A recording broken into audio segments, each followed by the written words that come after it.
ఆదికాండము 13వ అధ్యాయము.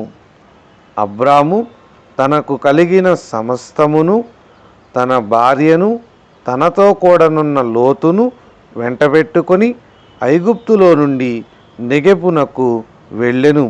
అబ్రాము వెండి బంగారము పశువులు కలిగి బహుధనవంతుడై ఉండెను. అతడు ప్రయాణము చేయుచు దక్షిణము నుండి బేతేలు వరకు, అనగా బేతేలుకును హాయికిని మధ్య తన గుడారము మొదట ఉండిన స్థలము వరకు వెళ్ళి తాను మొదట బలిపీఠమును కట్టిన చోట చేరెను. అక్కడ అబ్రాము యెహోవా నామమున ప్రార్థన చేసెను. అబ్రాముతో కూడా వెళ్ళిన లోతుకును గొర్రెలు, గొడ్లు, గుడారములు ఉండెను గనుక వారు కలిసి నివసించుటకు ఆ ప్రదేశము చాలకపోయెను. ఎందుకనగా వారి ఆస్తి వారు కలిసి నివసించలేనంత విస్తారమయ్యుండెను. అప్పుడు అబ్రాము పశువుల కాపరులకును లోతు పశువుల కాపరులకును కలహము పుట్టెను. ఆ కాలమందు కనానీయులు, పెరిజ్జీయులు ఆ దేశములో కాపురముండిరి. కాబట్టి అబ్రాము, మనము బంధువులము గనుక నాకు, నీకును, నా పశువుల కాపరులకు, నీ పశువుల కాపరులకును కలహముండకూడదు. ఈ దేశమంతయు నీ ఎదుటనున్నది గదా, దయచేసి నన్ను విడిచి వేరుగా నుండుము. నీవు ఎడమ తట్టునకు వెళ్ళిన ఎడల నేను కుడి తట్టుకును, నీవు కుడి తట్టునకు వెళ్ళిన ఎడల నేను ఎడమ తట్టునకును వెళ్ళుదునని లోతుతో చెప్పగా, లోతు తన కన్నులెత్తి యోర్దాను ప్రాంతమంతటినీ చూచెను.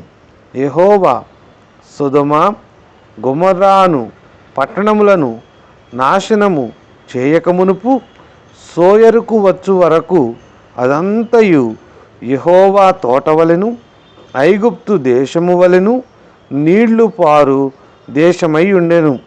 కాబట్టి లోతు తనకు యోర్దాను ప్రాంతమంతటిని ఏర్పరచుకొని తూర్పుగా ప్రయాణము చేసెను. అట్లు వారు ఒకరినొకరు వేరైపోయిరి. అబ్రాము కనానులో నివసించెను. లోతు ఆ మైదానమందున్న పట్టణముల ప్రదేశములలో కాపురముండి సొదొమ దగ్గర తన గుడారము వేసుకొనెను. సొదొమ మనుష్యులు దుష్టులను, యెహోవా దృష్టికి బహు పాపులునై ఉండిరి. లోతు అబ్రామును విడిచిపోయిన తరువాత యెహోవా, ఇదిగో నీ కన్నులెత్తి నీవు ఉన్న చోట నుండి ఉత్తరపు తట్టు, దక్షిణపు తట్టు, తూర్పు తట్టు, పడమర తట్టును చూడుము.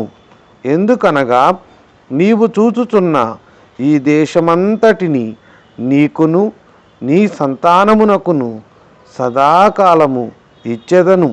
మరియు నీ సంతానమును భూమి మీద నుండు రేణువుల వలె విస్తరింపచేసెదను.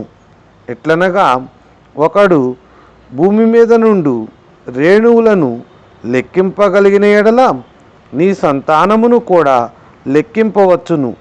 నీవు లేచి ఈ దేశము యొక్క పొడుగున వెడల్పున దానిలో సంచరించుము, అది నీకిచ్చేదనని అబ్రాముతో చెప్పెను.